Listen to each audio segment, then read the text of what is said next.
Hey everybody, welcome to part 3, which a lot of people apparently like on these comic book reviews nowadays. And it's really just one more book. It's 2 books together, and the reason is because basically both are intertwined with each other. So here's Uncanny X-Men number 19, which is Cyclops' point of view of AVX number 12, the final part. I did not get the regular cover. It had nothing to do with the book, and I've been buying the I'm with the Avengers since issue 1 because I knew that the Avengers were the right side. Everybody was saying, no, the X-Men are right, no, this is right. I knew the Avengers were going to be right. Well, between the Audrey and Craig, you know, with their thing. So, remember, this is Cyclops' point of view of what I'm about to review here. Did you get something in my eye? Okay, no. So, the final part to Avengers Versus X-Men, very controversial. Some people said it was good. Some people liked it. Some people said it was decent.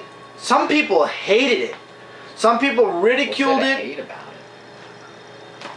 There's a nice amount of things to talk about, but a lot of people ridiculed it. A lot of people said it could have been done earlier. A lot of people said you could have called issue 0 number 1 and gone all the way to 11 and ended it in issue back. Let's see. Let's go through this issue. First of all, it starts off with a rundown of Scarlet Witch and Hope, how they're yin and yang, and this is what Iron Man figured out after 5 issues, and we need them to work together. Then the fight happens between Hope and Scarlet Witch. Then we go to the present day where it's the Avengers versus Cyclops in this weird light up version of Nightwing costume. Oh yeah, there is AR. Yes, see, it looks like Nightwing's costume because it has the... Looks just like Nightwing's costume, I'm sorry. I know a few people said that, not just one.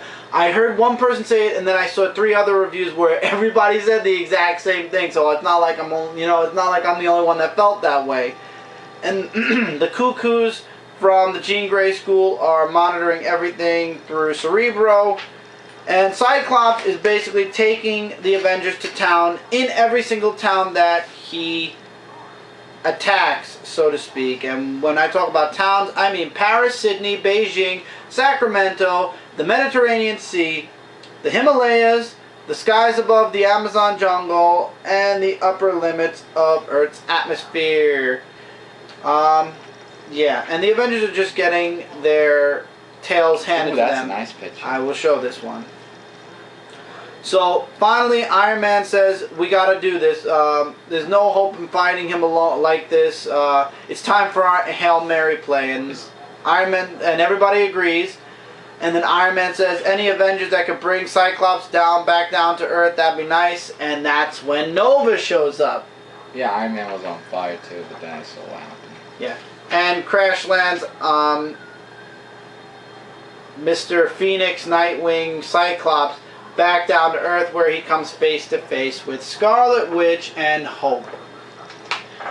Yes. And then the battle ensues between Cyclops, Hope, and Scarlet Witch. And I love this Avengers Assemble panel right here. Really nice because the Avengers jump in and they fight Cyclops, and you have little flashbacks from Cyclops' entire past up until this point.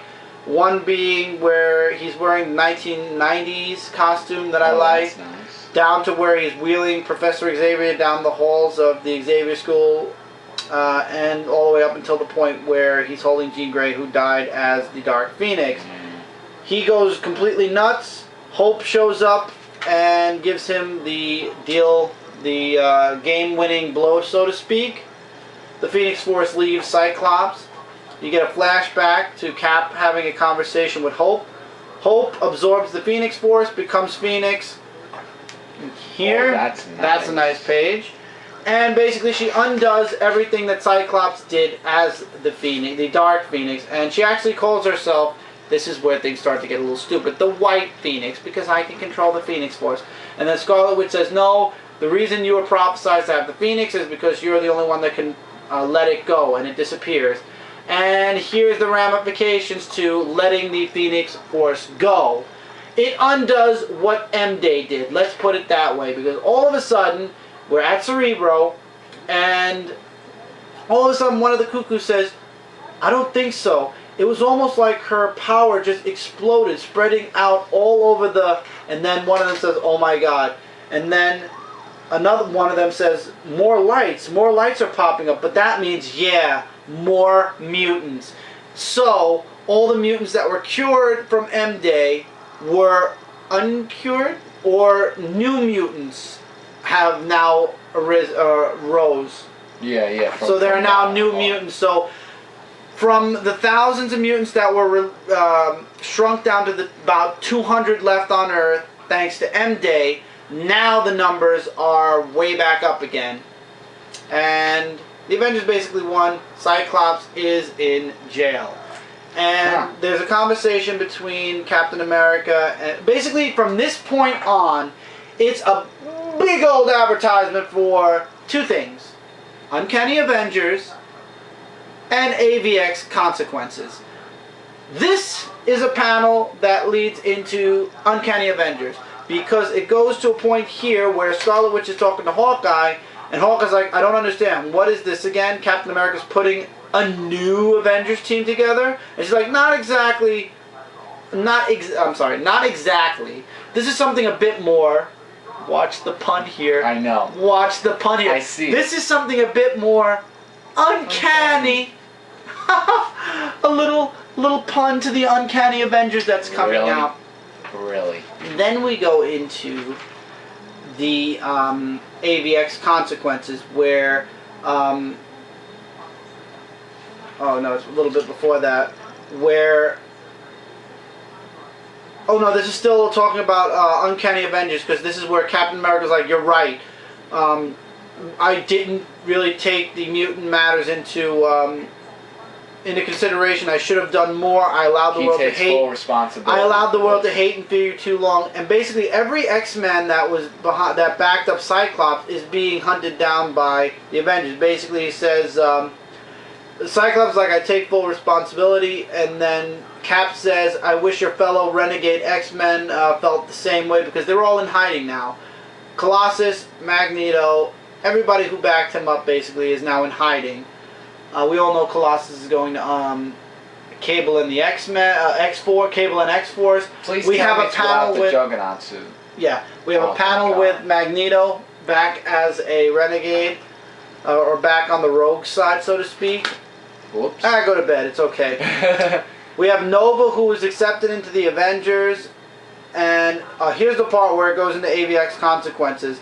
Captain America, basically, he's talking to Scott, and he's like, well, then I guess this begins a new age for Avengers and X-Men both. And then Cap gets pissed off. He's like, don't you dare. Don't you dare try to turn this into a win. Do you understand what you've done? You've waged war against friends.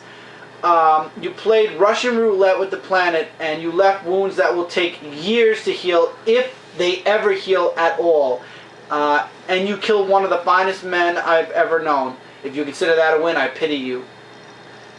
And now we go into the part where they talk about the eulogy, because then Cap basically, after a little bit more dialogue, don't want to say everything, he asks Wolverine, who's standing in the shadows, you got anything to add? He's like, nope, I just got a eulogy to give. And they walk off, and Scott Summers' last words are, that's the thing about the Phoenix. There always has to be destruction before rebirth. And Hope is on Utopia, which is now quarantined by S.H.I.E.L.D. And you get that nice little rose at the very end of AVX. Now, before we go into the rest of AVX, let's just do Uncanny X-Men. Yeah, I just want to take a look at this. Go ahead, while I'm doing number 19. Number 19 is all about Scott losing control of the Phoenix Force. He kills Professor Xavier, and then he becomes Nightwing, Phoenix, Cyclops for a bit. And then he's like, I really don't remember much. Just flashes here, there. I'm destroying this. I'm doing that. I'm destroying this. I'm doing that. Basically, every single thing that we saw in Avengers Versus X-Men. So if basically you want to save $4.99, you can spend $3.99. Get, of course, less story. No, you don't have to put it back. I'm going to use it. Oh, yeah. Put it there for now. You get less story, but basically this explains everything. This is like an outline of everything that's happened. And then it shows Hope knocking Cyclops out. It doesn't show the part where Hope becomes like Phoenix and saves the day and everything. But He wakes up, AVX is over, and the person who's standing with him is Beast. And he's like, thank God you're alive, I was lost, I thought I killed, and then he realizes he killed the professor, and him and Hank are discussing. Hank's completely and utterly disgusted by him, and then Hank has opened his mouth and says, your legacy to all these new mutants is to be hated more than even. And then Cyclops is like, what? Wait a minute, did you say new mutants? And he says that, he goes nuts for a bit, and then he screams at Beast, are there new damn mutants? And then he's like, yes. And then Scott all of a sudden becomes ridiculously happy for some reason, and he's like, hope. And then Beast is like, Scott, are you? And he's like, I've done abominable things. I don't ask for forgiveness. I don't deserve it. I'm happy to spend what remains of my life paying for my crimes. And then this is the part where Cyclops has completely lost any credibility as a superhero to me. He says, but I'd do it all again. And this is the stupidest ending I've ever seen. He walks out with his arms in the air like the X for X-Men. And there's one more issue to go before this is over. But basically, Cyclops has no remorse for what he did now, because now there are more X-Men, so there's more mutants, so he's very happy. Is he becoming an anti-hero? No, he's not becoming an anti-hero, he's becoming a jackass that everybody's going to want to kill. He's basically Magneto. He became the new Magneto, and when All New X-Men comes out, basically the All New X-Men, the good Cyclops, or the new tight-ass Cyclops who's younger, is going to meet up with the bad tight-ass Cyclops who's completely gone loco and is like a Magneto tight-ass. He is basically the new Magneto. He did it all for the good of mutant kind. Yeah. And that's why in All New X-Men 3 and 4 it showed the young Cyclops versus the old Cyclops. The young Cyclops represents the good tight-ass. The old Cyclops represents the evil tight-ass. Which tight-ass wins? I have no idea. Hopefully maybe the good or neither. Hopefully, I don't like Cyclops. There's a lot of preparation H involved. I will say that. For both tight-asses. Like, oh, yeah. Anyway. Okay. So, AVX is done. Was this issue worth the $4.99? Let me say that I'm amongst the people that say this was a decent series, as well as I am among the people that say this could have been told in about 6 issues, not 12. At points, you felt like the story was stretched, and at other points, it was in other facts, from issue 0, as they advertised, you knew that somehow it was going to come down to Scarlet Witch and/or Hope to save the day. And we also all predicted who the main death was going to be. Charles Xavier. And we all know in about 5 or 6 years, of course they're going to make it look like it lasts forever, but it's not.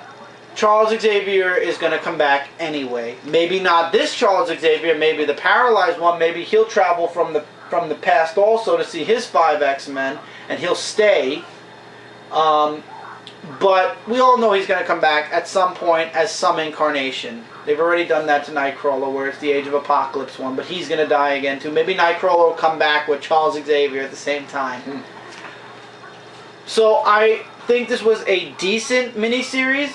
It is the flashpoint to Marvel's New 52. As Uncanny Avengers is the Justice League to Marvel's New 52.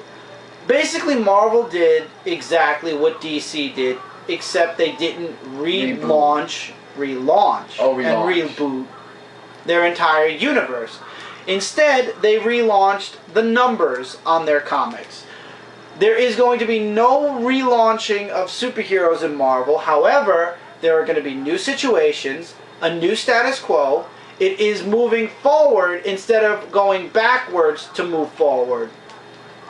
So apparently this miniseries impacts the Marvel Universe a lot, and it's going to impact a lot of books. Why we have to relaunch Wolverine, which is relaunching, the teaser trailer's out. Why we have to relaunch Spider-Man, I have no idea. I can understand Thor, Captain America, Iron Man, the Avengers, the X-Men books. Actually, then I can understand Wolverine in a way too. But the fact that they're dragging other superheroes, like, and then adding they're adding newer books also. So they're kind of doing what DC did, but they're doing it in a way where their fans won't get as pissed off as the older readers to the DC New 52. So they're not relaunching their universe, so anybody who's afraid of that, you can relax right now. They're moving forward, and teams are going in different directions. Another book that I don't understand how it got affected, FF and Fantastic Four. Why they have to relaunch, I don't understand either. They had nothing to do. They had nothing to do with AVX. Maybe it's some of the Marvel characters that are recognized. It's the entire universe. Because I think when Fantastic Four got to 600, that could be maybe one of the reasons. Because think of it, they're rebooting. They're not letting any book hit 1,000. No, they're not. Like, they're doing it to Spider-Man, to Iron Man. I think it's the comics that reach the 100th point, or maybe past 500. Past 500, yeah. Yeah, I think maybe those are the ones only that are getting rebooted. Well, Wolverine... not rebooted, renumbered. Renumbered. Wolverine is only in the 300s, and he's being renumbered. Maybe it's because of the popularity of the heroes, because mostly it's Wolverine is an X-Men. Yeah, because it's Wolverine, Spider-Man, Fantastic Four, Iron Man. It's basically Avengers type of comic. But I'm excited for Marvel now. I'm looking forward to all the books. Basically, I'm buying all the series that they're relaunching. Thunderbolts is something new I'm adding. All New X-Men is something new I'm adding. With X-Men Legacy. X-Men Legacy we already buy. Oh. So technically it's just getting a renumbered issue. Okay. What else? Thunderbolts, All New X-Men, and A+X is taking over the Versus. We are getting A+X. Mike's going to be reviewing that. It looks good enough to check out for the first issue. It's basically the opposite of what Avengers Versus X-Men Versus is. Instead of an Avenger versus an X-Man, it's an Avenger teaming up with an X-Man. It's 2 stories per book, and they team up for whatever story. And no more fun facts? Oh, probably. Oh, probably. Most likely. I love the fun facts. Of course you do. So Marvel's going to capitalize on the A+X, I would say, for a good year, maybe 2 years, and then it'll go. We all know team-up books never last too long. They make it to the 20s maybe, which is about 2 years, and that's when they lose their flavor. Because how many X-Men can you team up with Avengers before you end up going right back to the same team again? So I believe A+X will be around for a year or two, and then it'll end because the team-ups will have gotten... Yeah, but I was kind of right. Like back, I think a year ago, when I said that they're probably going to wind up teaming up in the end. Well, it's not in the end. Of. Now it's a team-up book instead. Yeah, but I was kind of saying that because you always know when they're against each other, they always team up. Right. Mm-hmm. So my guess, well, other guesses too, are kind of right as well. Yeah. About a year or so ago. So A+X, Mike's going to be reviewing it. Yep. If he doesn't like it, as always, he'll drop it. It's going to be a team-up book. Let's see how it goes. Maybe it's going to be good. The first team-ups look interesting. I'm looking forward to it, you know. Yeah, but it is an ongoing. As far as what I heard, it's an ongoing. And judging from what happened with DC's New 52, guys, if you are even remotely interested in any of the #1s, take it from people like me who didn't buy the certain #1s from the DC New 52. Unless you're happy getting reprints or second printings, if you have even a minor interest in a book, get it. Because it's probably going to be sold out off your shelves. But Marvel might do another smart thing and make enough books so that you don't have to worry about them selling out. Because they want people to read their books. They don't want people to end up losing out. Right. So maybe they won't sell out. Maybe they will sell out. We don't know. It all depends on the market. How the market works, how the readers work, how the readers accept or don't accept the change. Yeah, or not the change, the renumbering. Yeah, but speaking of the economy, to know that it's kind of like not so well, I mean, that's to say now, like, I don't know, I don't understand why they're making books so high. Book prices have been ridiculous for years now. When I started collecting comics, they were $1.99 about. How much were they in 1998? Oh, like $1.99. I think it was $1.99. It was either between $1.99 to almost $2.99. No, it was $1.99, and then it went to $2. No, it went to $2.50. From $2.50 it went to $2.99. Yeah. And that's when, see, books like this are still, nope, nope, nope.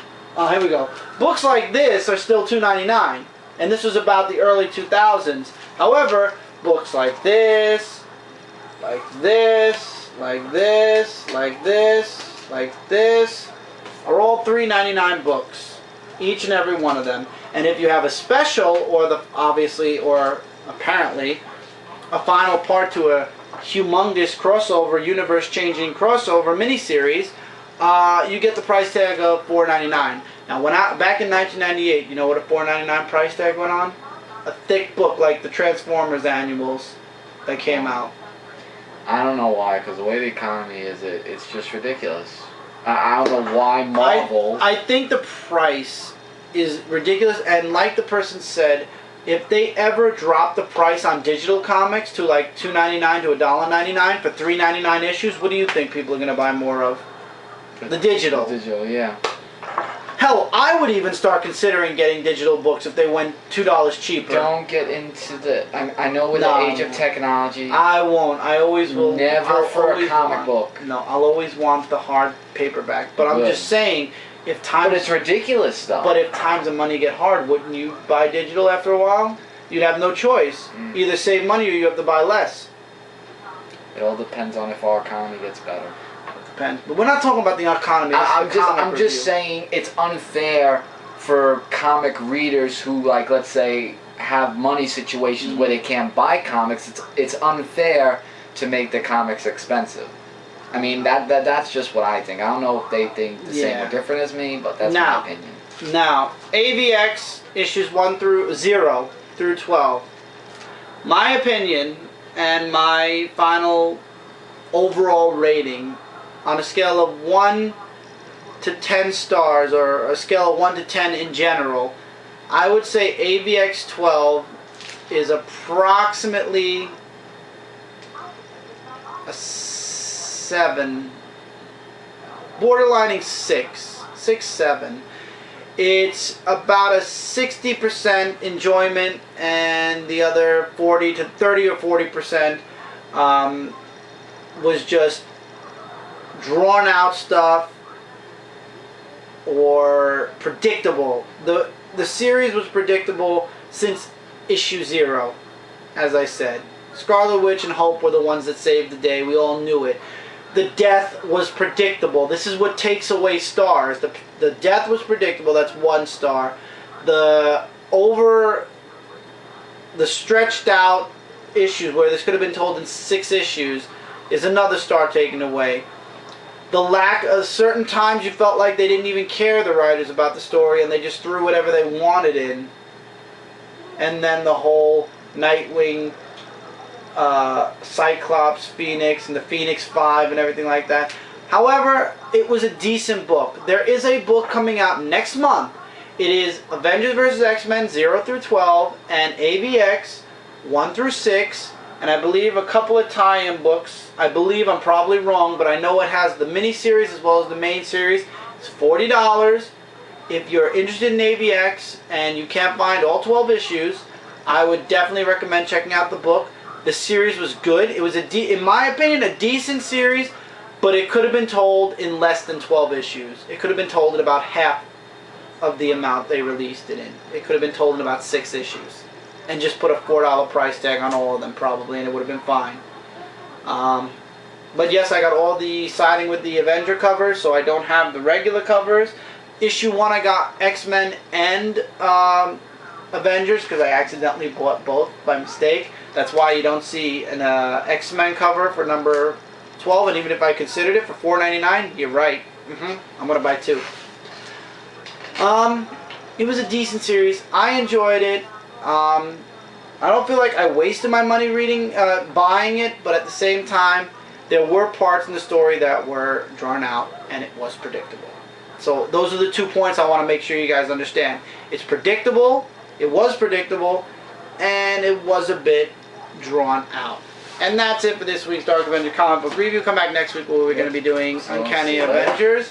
We have 3 minutes left, so let's get through this book. If you guys enjoyed this video, there's a sub button above this video. I have lots of videos planned for this site and even more. Batteries. Okay, even more videos planned out for Dark Avenger Inc. So run over to Dark Avenger Inc. and give that channel a sub because you're not going to want to miss out on a thing. I love comments. Long, short, in between. I finally caught up on all my comments. So please, guys, feel free to leave as long or as short a comment as you like. I will get back to you guys. I love talking with you guys. That's the whole purpose of doing these videos half the time, is to talk with you guys. So let me know your guys' opinions, likes, dislikes, and or even your questions about the books. Also, I don't do the thumbs up and down, so if you want to show YouTube you like this video, you can give it a favorite. AVX number 12. It was a pretty decent miniseries. I leave it up to you guys, but I would say check it out because this is what's leading into Marvel. Now it's a $4.99 price tag though. Uncanny X-Men 19 ties into 12. Up to you. Avengers Versus X-Men Versus. Make sure you buckle up your mind because it's gonna be one random bumpy ride, but I guess get it if you've been collecting it all along. In my opinion, this is a skippable issue. Minimum Carnage Alpha, really good. Looking forward to what's going to be going on next with the Venom and Scarlet Spider. Amazing Spider-Man 695 picked up, really good. Check it out. Daredevil End of Days 1 of 8. The artwork deterred me at first, then the story caught me, grabbed me right back in.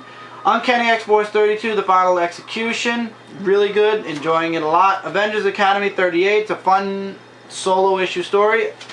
Animal Man 13 and Swamp Thing 13, both highly recommend you guys check those out. It's really good, but check out the previous issues. Smallville Season 11, Issue 6, really good. Green Arrow 13. Great issue and artwork improved, and I liked it. Green Lantern number 13, I leave up to you guys. I'm not really a fan of Simon Boz. Maybe he'll grow on me as time goes on. Action Comics 13 is there. Red Lanterns number 0 was from last month, the last week. You don't really have to get it unless you want the origin of Atrocitus. And Garfield number 6, for those of you Garfield fans, came out this week as well. It's colored by Lisa Moore, my good friend, my best friend, whom I talk to on Skype now a bit, and have good times talking with her. So anyway, guys, hope you guys enjoyed this week's Dark Avenger comic book review. I'll see you guys next week. Hopefully on time, maybe a day late. See you guys there. Take care, keep reading, and keep collecting. See you guys on Dark Avenger Inc. even sooner. Later, everybody. Later, guys. I'm going to sleep.